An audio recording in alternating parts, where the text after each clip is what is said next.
T'es-tu déjà surpris à critiquer quelqu'un un peu trop fort, à t'énerver pour un détail ou à avoir une pensée qui t'a fait presque honte? Parfois, ce qu'on ressent ne colle pas avec l'image qu'on veut avoir de nous. Alors on le range dans un coin. On évite, on nie, on oublie. Mais ce qu'on évite en soi ne disparaît pas, ça attend. Et un jour, ça ressort, là on s'y attend le moins.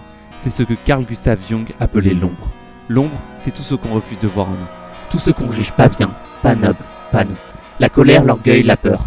Mais aussi parfois, la créativité, la sensualité ou la puissance, si on a appris à les craindre.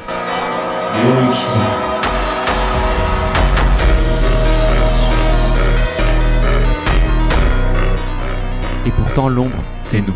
La partie qu'on a laissée dans le noir pour que la lumière paraisse plus belle. Un exemple tout simple.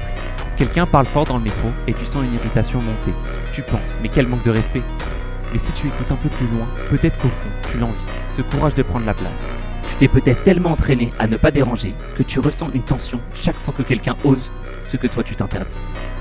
Jung appelle ça la projection. On rejette sur l'autre ce que l'on ne veut pas voir en nous. Pour Jung, ce n'est pas un défaut, c'est un appel. Il disait: celui qui regarde à l'extérieur rêve, celui qui regarde à l'intérieur s'éveille. Mais ce regard intérieur demande du courage, parce que l'ombre, au début, fait peur. Elle nous confronte à ce qu'on n'a pas su être, pas osé devenir, ou ce qu'on a appris à condamner. En parallèle, Michel Foucault montrait comment la société fabrique ses propres ombres. Ce qu'elle appelle fou, déviant, inadapté. C'est ce qu'elle ne veut pas entendre. Et nous, on fait pareil, en nous-mêmes.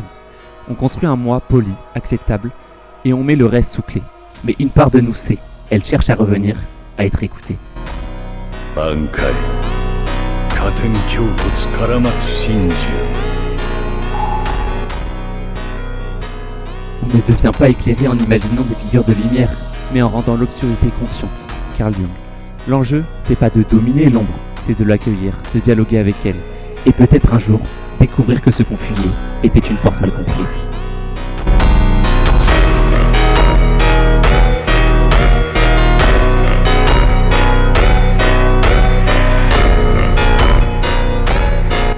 Tu veux commencer à voir ton ombre?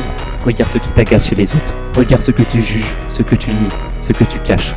Et demande-toi doucement. Et si c'était un bout de moi qui cherchait à revenir?